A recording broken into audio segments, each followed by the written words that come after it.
Today we're going to take a look at another one of the Glock knockoffs, or a Glock copy if you will. We talked about the Zevo Z9 a couple weeks ago, but before we do that, I've got my typical disclaimers. Number one, I don't work in law enforcement or the military, so this is just a pure experience from someone who works in the gun industry, telling you what he thinks about this gun. Number two, I was actually loaned this gun by a customer, so thank you, Brian, for sending me this gun to test out. So I didn't pay any money. The only thing I paid for was ammo, and ammo right now is very, very expensive, so you know how much that cost. And number three, there's a lot of safety precautions that we took out here, so make sure whenever you're shooting, you're following all the same safety precautions, just to make sure you don't accidentally do an ND or shoot somebody or something.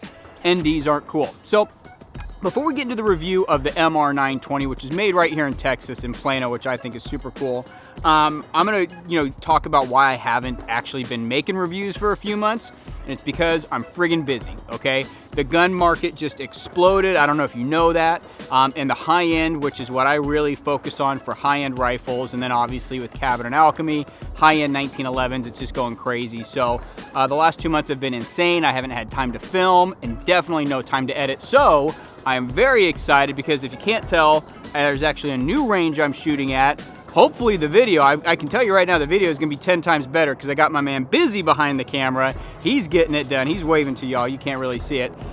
So this is just gonna take a load off of my plate and be able to get some more reviews out. So without any further ado, while the airplane flies overhead, we're in the flight path there of DFW.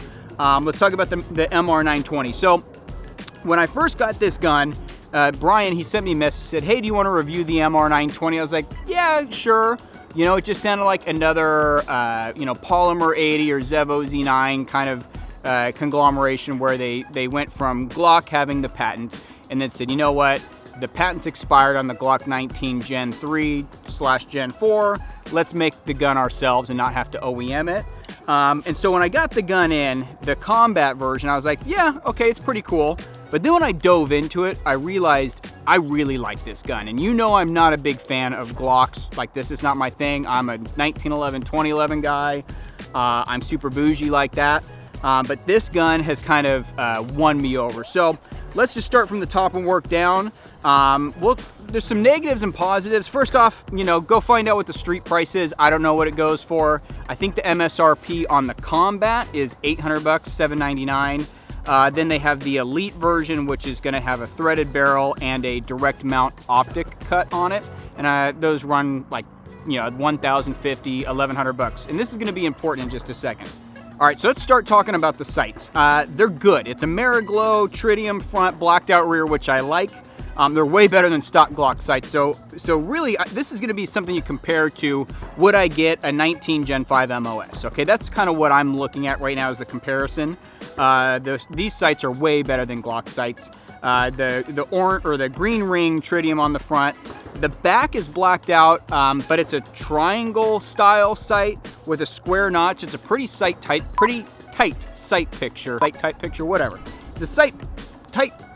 Man, what the hell? It's a tight sight picture. So it's a tight sight picture, but the triangle, for me, shooting a lot of red dots and shooting a lot of combat lead sights with a U-notch, it's kind of tough to pick up, especially when you're not using a contrast background, because you'll see the green ring on the front on either sight of the notch a little bit. And I know you're saying, oh, well, just get better at picking up your sights and making sure your point of aim is the same every time.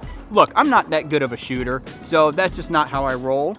But I do notice that it takes a little bit longer to pick up these sights because you're not really sure if you're seeing the glow on the left or the right side of the notch or in the notch. So, these sights are okay.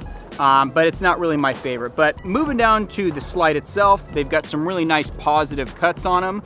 They're actually on the borderline of like too sharp, but not bad. So if you want to, be all tactical and do your press checks, the front cocking serrations are good. The rear cocking serrations, I don't know who even uses those anymore. I just like to, use the sight to rack, be all combat style. Those are really good. So the sight cuts, the slide cuts are really nice. The slide is nitride, which is great. Super, super durable. It is going to harden the steel a little bit, but you're not going to have any problems.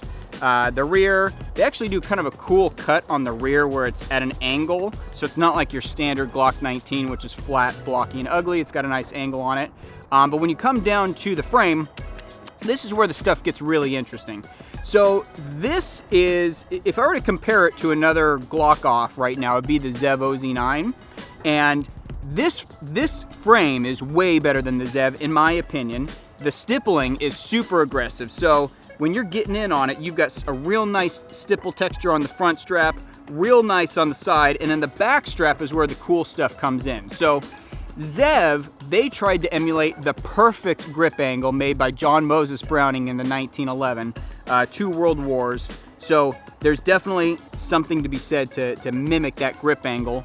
So Zev did it by changing the angle of the magazine inside of the Magwell, or actually, you know, making it wider and thicker. Whereas what Shadow has done here is they have a different back strap that you put on. So it's the small back strap, and it's gonna emulate a 1911 grip angle pretty well. So this gun fits in my hand fantastic. Whereas the Zev, it was a good idea, but it just wasn't executed the way I'd like. Now, I like that gun, there's nothing wrong with it, but this, in my opinion, is just gonna be, you know, more of it's gonna be a better choice for me.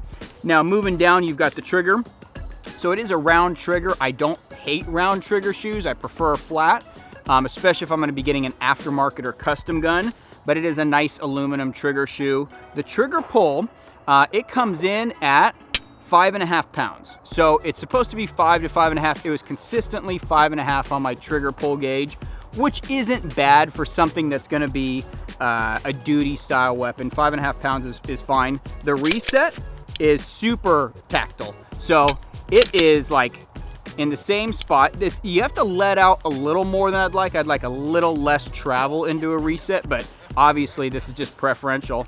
This is a great reset and a very good, clean, consistent trigger. So as far as this versus like a Glock Gen 5, a 19 Gen 5, I would actually say this is slightly better. Glock has gotten really good with their stock triggers. This is gonna be a little bit better than a 19 Gen 5. Now moving on down to the Magwell, which exists. So this is so cool. This comes with the gun. It's a plastic Magwell. You put it on there, and it's held on with a pin in the back. It's a roll pin, nothing fancy, but it really makes your magazine changes super positive, and it's not a giant obnoxious Magwell. It is just a really great size. I say kudos to them for adding this plastic Magwell. It's injection molded, so it can't cost them more than 30 cents to make it and put it in the box. That is a really great add-on, so you don't have to go do something extra, especially since like your agency Magwells, your aftermarket stuff, isn't gonna work on this grip frame. So super cool. Also, it does have an undercut here. It's got a single undercut and a double on the front, kind of a faux double undercut.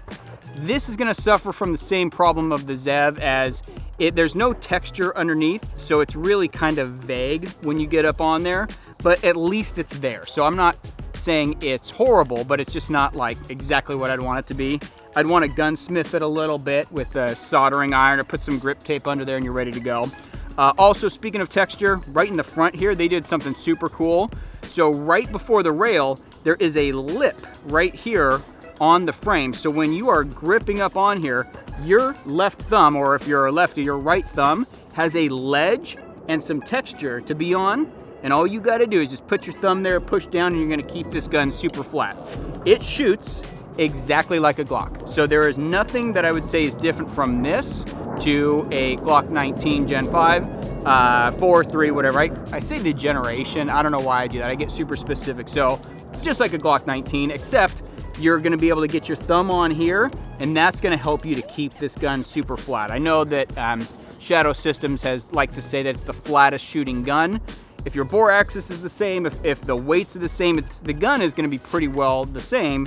But when you have this little ledge that keeps that forward pressure down, this gun was super flat in my hand. So it comes with 2 Magpul mags.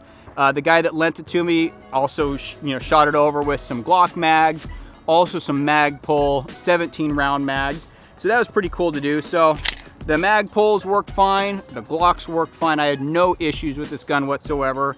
I didn't do a high round count because ammo is expensive. but it's a great gun all around. Now, here's what I would say. At $800, I would not buy this gun.